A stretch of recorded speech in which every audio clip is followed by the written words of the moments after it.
Dobar dan još jednom. Nastavljamo dalje s našim programom. Idemo malo u smjeru fundraisinga, kao što vidite iza mene, i veliko mi je zadovoljstvo da mogu predstaviti Anitu Gerhardter, CEO of Wings for Life.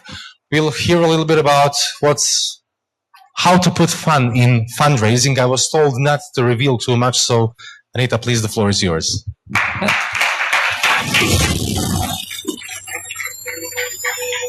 Fly, fly, do not fear, don't waste.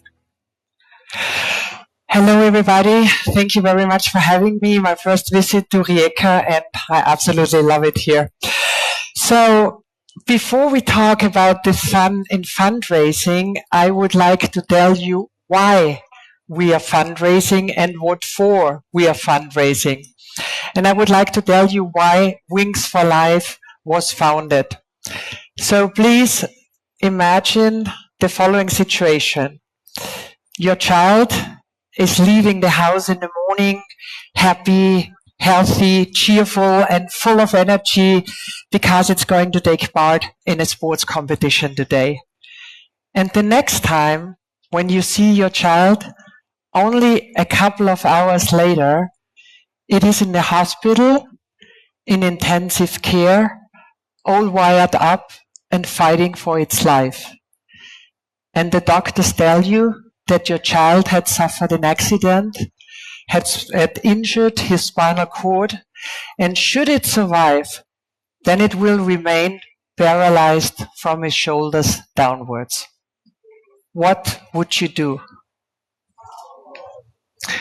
In summer 2003, the father of this young man, Heinz Kindergartner, a 2 times motocross world champion, had to answer that question for himself because his son Hannes had sustained a spinal cord injury at the age of 19. These 2 pictures, there is a time gap of 3 weeks in between these 2 pictures, and you can clearly see how devastating a spinal cord injury affects a person. And his father, Heinz Kindergartner, was in no way prepared to just sit back and accept the horrific consequences of this injury. And his answer to the question, what to do, was the clear decision to fight. And he teamed up with his best friend, with Dietrich Mateschitz, the founder of Red Bull, and together these 2 invited leading doctors and neuroscientists to Salzburg because they wanted to find out about the present state in spinal cord research. They wanted to know if there was anything they could do.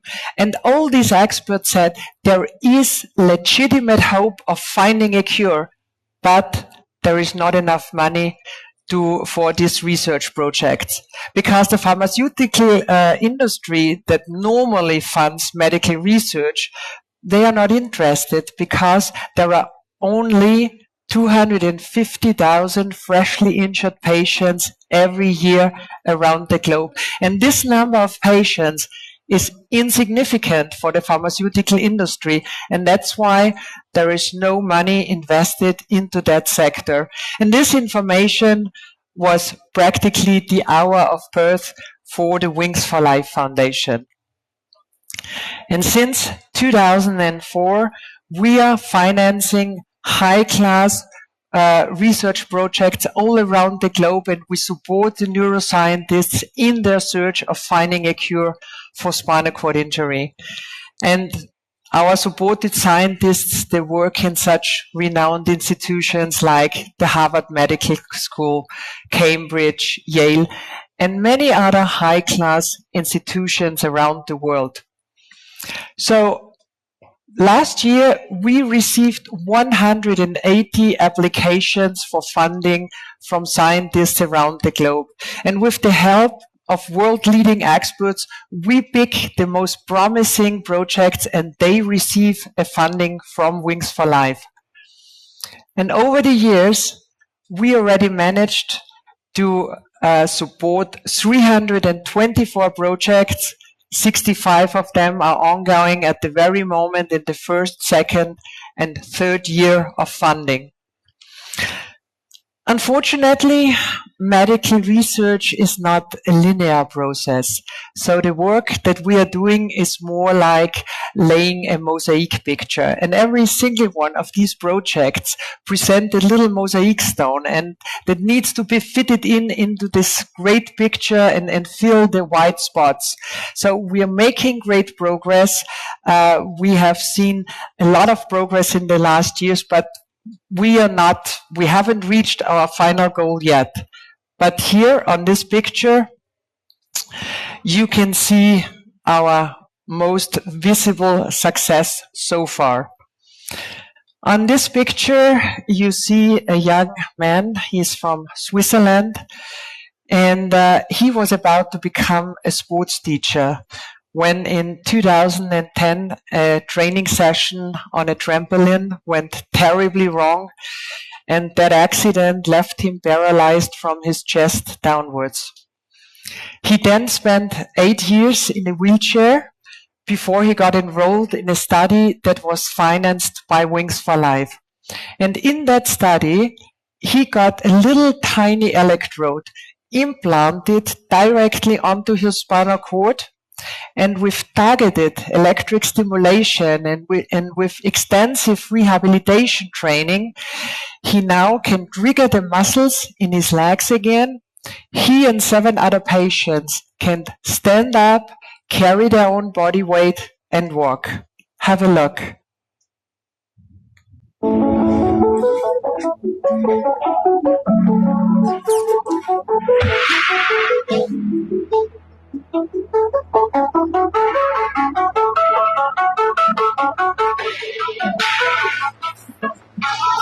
Yeah, yeah, twist that.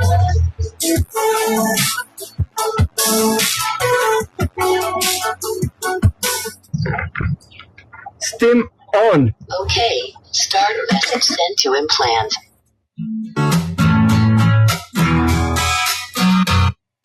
We can fly to the moon, there by tomorrow afternoon. I don't want to speak too soon, but I think I love you. I'm there looking so.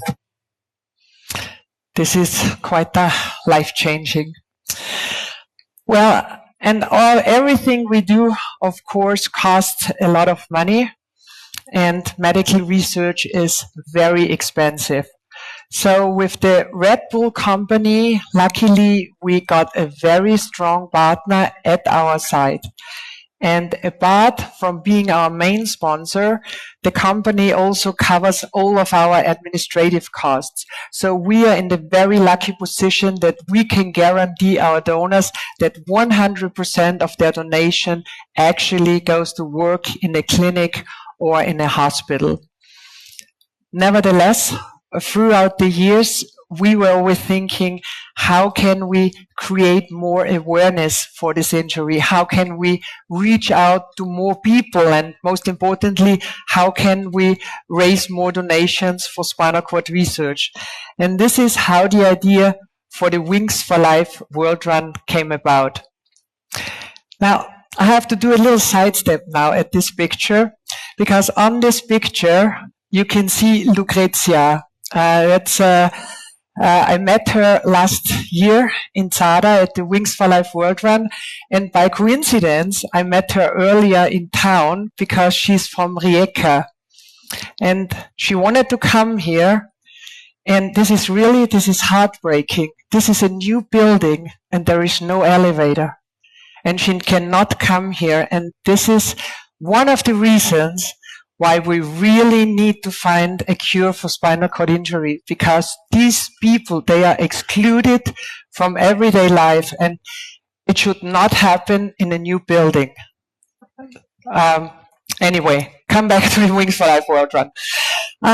So I was approached by an event specialist of Red Bull in 2012, and he told me that he had written a unique concept for a global running event.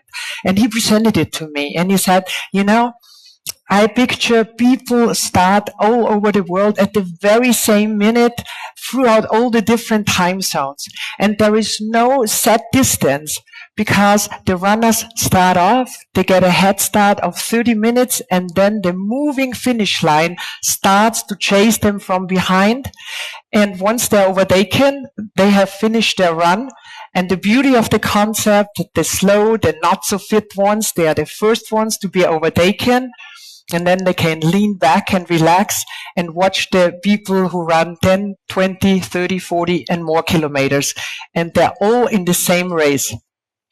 And I was totally fascinated by it, and quite naively we began to prepare to organize this run. And right away, after, I don't know, first 2 or 3 weeks, we realized there are some obstacles and difficulties because the technology to collect the data from people from all over the world, it just didn't exist. We had to invent it. And then we realized that we had to comply with with the legal system of every single country where we had participated runners. We had to bring the starting fee tax efficient and legally into the foundation. People would sign up in Croatia, in Brasilia, in Taiwan, and almost every other country in this world. We had to build our website in many, many different language versions. Right now we have 19 of them online. And then we had to figure out how to handle countless events in dozens of countries with thousands of runners. With the help of a lot of brilliant people, we managed to pull it off. And since 2014, we are running for those who can't. And last year, we saw the 11th edition, and I would like to show you some highlights from last year's run. This is the magic. These are the memories. This is what makes this event so special. Good to go! The 11th edition of the Wings for Life World Run has hit some truly amazing numbers. 265,818 participants in 169 countries all over the world. Running, walking, rolling simultaneously. Whether it's night or day, whether it's sunshine or whether it's raining. We go out to keep ahead of the moving finish line. We like to call the catcher car. Let's get it, guys. Let's run for those who can't. Let's go. Worldwide participants ran individually with the Wings for Life World Run at 1.57. Who came together at one of the 345 app run events, which is another new record. Those runners that we're going to be watching with a chance of taking a national or a global title will be starting to stake their claim at this point in the run. Munich, Ingelina Schomburg-Reuter, 3rd position globally. In Zadar, Croatia, this is Natasha Sustic, 2nd position. It is Dominic Castelmark. He's the Wings for Life World Run global champion for 2024. With the closing stage of the men's run now. Reina Valentin Poncelet, 3rd position. Vienna, Guillaume Ruel, 2nd position. And these are the pictures that we are waiting to see. World record is broken. Tomoya Watanabe of Japan has done it. And a new single-year fundraising record was also achieved.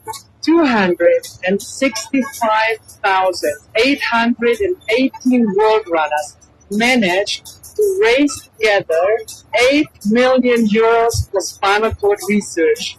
And 100% of that money will go towards research projects that give hope for spinal cord injured people. Thank you so much.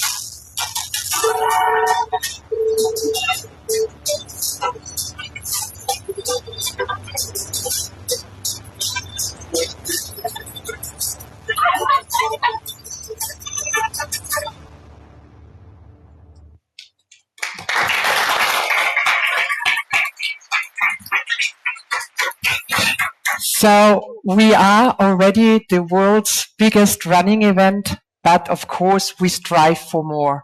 Within the next couple of years, we want to bring 1 million runners out onto the streets on World Run Day, because the income from the Wings for Life World Cup is so important for spinal cord research. And it would be amazing if many of you would be at the start line this year on May 4th.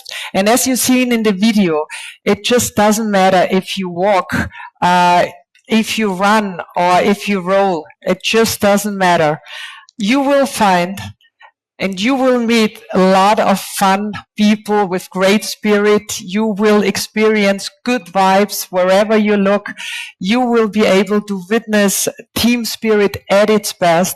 And most importantly, with your participation, you will give hope to spinal cord injured people. And the best of all, here in Croatia, you have one of the most beautiful and scenic places to race. There's going to be one race directly here in Lijeka and a big flagship run in Sada, where I had the pleasure to participate last year. Have a look. To je nešto posebno, ta atmosfera. Teško je to opisati riječima. Ali kad si tamo, znaš da trčiš sam. Cijeli svijet trči s tobom. Hoćeš to osjetiti. Pridruži nam se na Wings for Life Long Run utrci u Zadru 4. svibnja. Sudjelujemo istovremeno s tisućama ljudi i podrži istraživanja ozljede leđne moždine. Hvala ljudi! Javi se odmah na wingsforlifelongrun.com. Trči za one koji ne mogu. As I said, it would be amazing to see many of you at the start line of this year's run, and thank you very much for having me here. Thank you.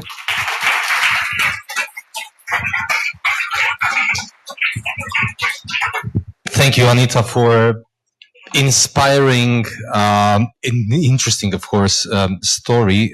Now, given the fact how long you've come, the question number one that comes to my mind is, how would you define the ultimate goal, or does it even exist? The ultimate goal is to give back as many bodily functions as possible to people who are already injured. And for me, my vision is that in, I don't know, 5 to 10 years time, you can tell the young guy who did a head dive into shallow water and suffers a spinal cord injury, that you can tell that kid, you ruined your summer. The next couple of months not going to be pretty, but we will have you walking out of here. This is the goal. Can you imagine that in your lifetime or in our lifetime? Absolutely. Absolutely. Is it within reach? Yes. Yes. I'm absolutely certain. It is a super difficult problem to solve. The spinal cord is just probably one of the most complex structures we have in our body. But more and more scientists focus now on spinal cord research, because if they have money available, they focus their work in this sector, and that's why it's so important that we provide the funding. Let's focus on the race. It didn't become the single biggest race in basically in the world overnight. No. Which obstacle would you say was maybe the most difficult, and how did you overcome it? To tell the people that there is no set distance, because whenever when we tried to find participants, they always wanted to know, how far do I have to run? And we always said, depends on you. So that concept was quite difficult to explain, and in the first year we didn't have footage, we didn't have videos, so we did it with animated films. So that was difficult to explain, but I think people now understand the concept and they love it, because it's just for everyone. You can, as I said, you can just do 1 mile. Yeah. And you're still a part of it, and you're still... Absolutely. But on the other hand, if I saw that correctly, the record is 70 kilometers, right? Yes. Which is quite quite a lot. Yes, but he's in the same race as people like the guy from Switzerland from our clinical study. He's going to participate in SADA this year. So he will probably do, I don't know, the first year when he was able to walk, he did 195 meters on his walker. So he got better in the meantime. So he will do a couple of 100 meters, which is amazing. If you sat in a wheelchair before, and just imagine what it means to these people, you know, having to sit in a wheelchair and all of a sudden you can get up and reach something out of the cupboard. This is an immense quality of life. I must admit, I mean, the video shows the guy from Switzerland delivering basically an order to his watch. I mean, it's like a science fiction movie. Mm-hmm. You just tell to your wristwatch or smartwatch, power on or whatever. It's like you don't believe that it's basically possible. This is just one of the approaches. So we tackle this problem from many different sides. We also look into stem cell research. We look into neuroprotection. Like right now, we have a big study in place that will revolutionize the first aid treatment of spinal cord injured patients worldwide, because there is no standard treatment for spinal cord injury. Like if you suffer from a heart attack or from a stroke, it's pretty much worldwide. They do the same thing. They go through the same steps. With a spinal cord injury, it depends on luck in which hospital you are being admitted and which doctor will operate on you. And so the study we have ongoing right now is this will help to produce this standard procedure, and it will help for the patients to keep as many bodily functions as possible.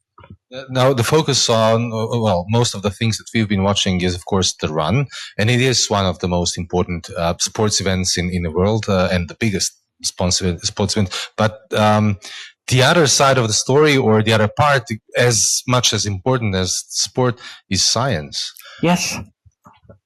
How well do you communicate with science, and how much do you talk about science, and how much do you do when it comes to promoting science in what's being done in Wings for Life? We promote science a lot because this is the reason why the Wings for Life World Run exists. And so we try to translate this scientific work into lay language so people can understand what we're doing here. And that's why the project with electrostimulation is easy to understand, because you see someone standing here. But we have had other successes that not so easy to explain, but really big steps forward towards finding a cure. Yeah, very interesting. Do we maybe have a question from the audience? Yes, please. Can we get a microphone in the third row?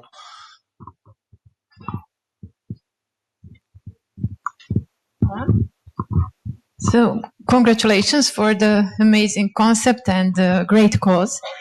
I'm working in traffic safety of children, and I was wondering whether any of the funds now or in the future are intended for prevention, because some of the injuries might well be prevented, especially those that are happening in traffic accidents. Mm-hmm. Thank you. This is a project that is very close to my heart, especially when it comes in the summer when you have all these young people doing this head dives into shallow water. So this is something that I would like to look into. And then when we talk about prevention, we have to see where the injuries are coming from. So the public often thinks that it's mainly extreme sports that produces spinal cord injuries. The truth is 50% of all the injuries are the result of everyday traffic accidents. This is we are moving daily in the main risk group. And then 25% are the results of falls, stumbling down the stairway, falling off the ladder, a little kid falling off a swing. And then we have leisure time sports, various other causes, acts of violence, gunshots, stabbings, and 3% extreme sports. So this is... I think this is also important to know, especially our foundation being close to Red Bull.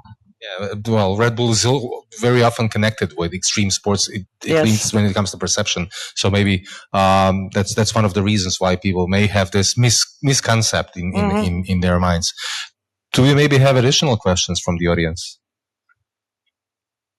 It would appear not.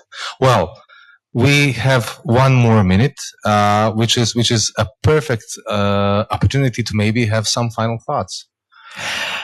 As I said before, I would love to see you at the start line and bring along your family, your friends, and I can assure you, you will have fun. You can take part with the Wings for Life World Run app, and you will be caught by a virtual catcher car.